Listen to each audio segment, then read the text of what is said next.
I'm Jim Warren, and my rank was an E3, and I was United States Navy.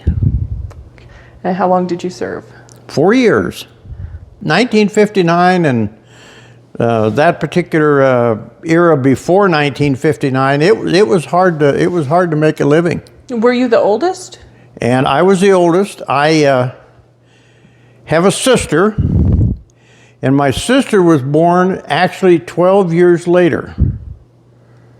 So I had served my time in the Navy, and then she was born when I was home. Where was your farm?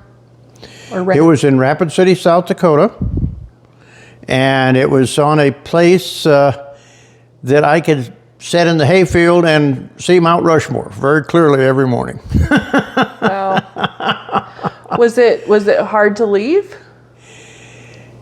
You know, I didn't think it was going to be hard to leave until I got in San Diego, and I was there a couple of weeks, and I said, you know, that really wasn't all that bad. I got 3 square meals a day. Mom did the cooking, Mom did the washing, Mom did all that. Now here I am. I'm having to eat this stuff that they're serving me. And the work was something I had to turn around and wash my own clothes, and it was a very, very big change. And I think it confronts a lot of the people that thought that they were in a situation where it didn't really make too much difference. And then all of a sudden it just hits you, you know, what am I doing here? Why did I do this, you know? But after a short period of time, you become socially adjusted in the fact that you do have friends then that have the same problems that you've got.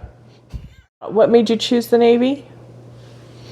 Really, I think that in looking at the way that I chose the Navy was the fact that I'd had a couple of friends that were in the Army. I'd had a couple of people that were in the Marines. And the big statement that they always made was that, you know, in the Navy, you're either going to be one of two things. You're going to be very wet or you're going to be very dry. And it's a lot better than sleeping at night in a foxhole with the mud and everything else. You're going to be a little bit better off in the Navy as far as what you have to sleep in and where the accommodations. And the accommodations are going to be a lot better. Yes. So where were you stationed? And I was stationed. It was the fleet that I was on, which was the USS Coral Sea. It was stationed in San Diego. However, I made 4 cruises, and all 4 cruises went to Tokyo and Japan and. Were they the Westpac or? Yes, it was all Westpac. Yeah. So that makes a certain tour. Yes, and it just makes a certain tour. At the time that I got on the carrier, it was still a steel deck, one shot. It only had 2 catapults on it. And I had to take it to Bremerton, Washington. I went with a cruise to Bremerton, Washington, where they put the canted deck on it. So in the Bremerton shipyard, I spent quite a lot of time in the Bremerton shipyard while they were putting that deck on it.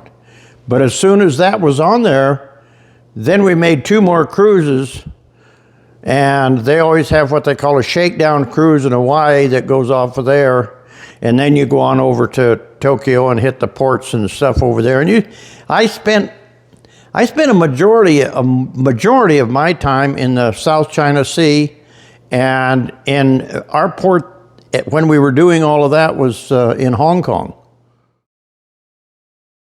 In carrier duty, they perform what they call flight operations. And flight operations consist of flying the airplanes out of the carrier, and a lot of the times that they will go to land-based situations where they'll either get the aircraft checked out, or in my situation where they started the Vietnam War, we took the aircraft and used them on land when they would go in with the bombs and this type of thing to bomb the enemy. So we had some of that action there, and that was about the time that I was getting out, or was due to get out anyway. Did you think about staying? No, I didn't really think about staying. I'd pretty much made up my mind that I was going to do the 4 years, and that was going to be the end of it. And I had no idea when I got out. I had no idea what I was going to do. So I enrolled in, back then, it was called the National School of Business. And I took an accelerated, it didn't have any liberal arts to it. It was all business classes in accounting. And that was what I pursued for two and a half years before I got my associate's degree. I had a few years on most of the people that were there. There were a few military people that were there, and this was a long time before the GI Bill, so I had to turn around and work. So I worked at Safeway as a night produce manager in order to turn around and get myself through college, because again, my dad and mom didn't have a lot of money.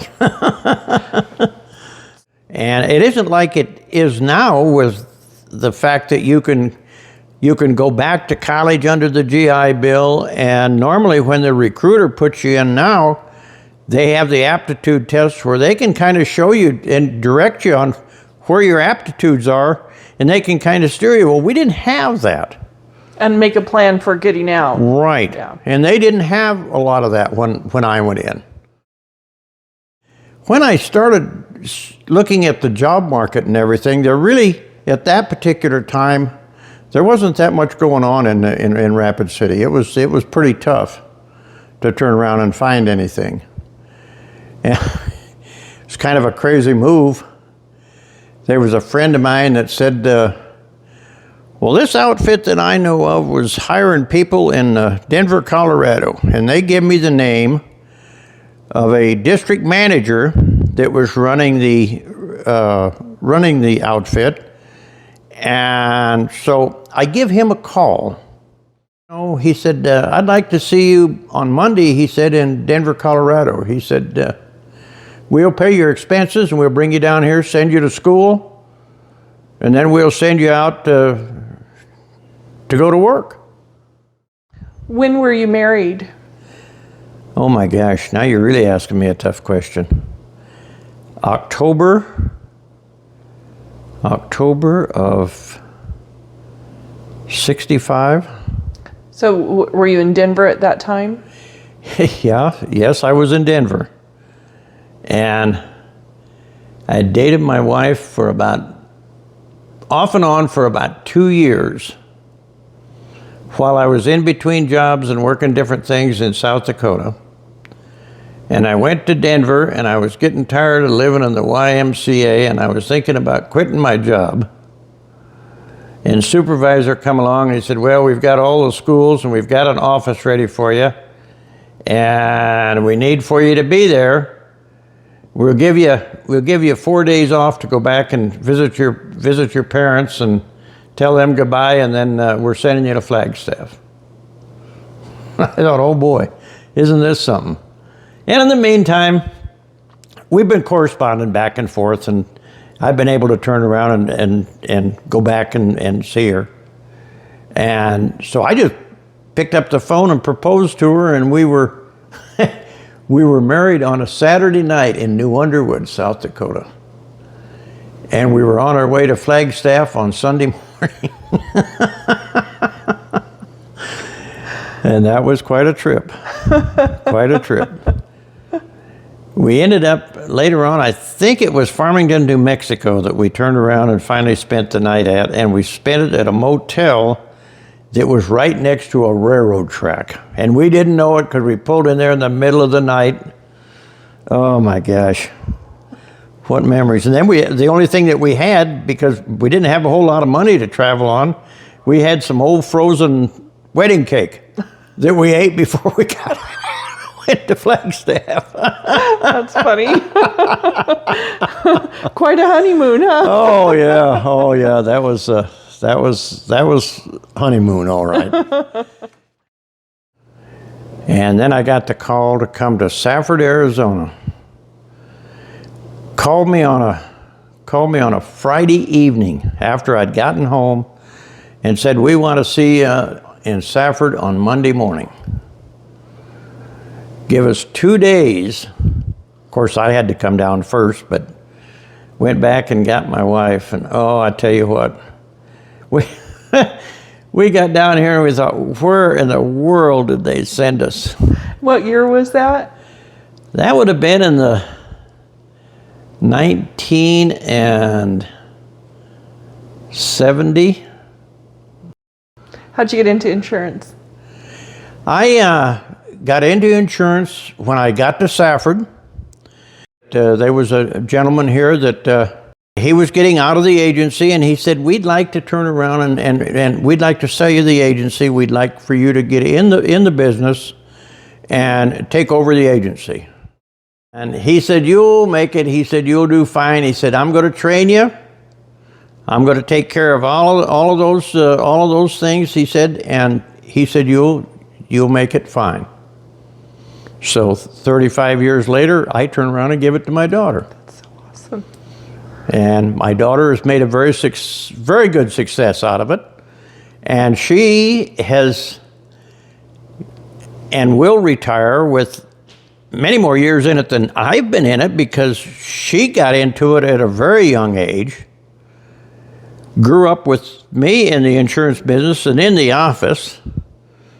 So she's got probably, when the computers come along, that's when she took over. She's very much into the computer society and knows how to work that. But she's done very, very well at the agency. And of course that makes me feel good that she's been able to turn around and make a very good living out of it. My 2 boys, both are in the Navy, both went to the Navy. One of them ended up in the Gulf, and the other one ended up, he was on a destroyer, and they both ended up going to all the different places in the world that you can go. One of them was on the East Coast, and the other one was on the East Coast for a while, and then went to the West Coast. So they were both in the Navy, and now I've got a grandchild that's in the Navy, and as a woman, that will be the first woman in the family that went to the Navy. And the rumor is that I have another granddaughter that's waiting to get out of high school, and she's thinking about going in the Navy. So, how does that make you feel? Oh, you can imagine.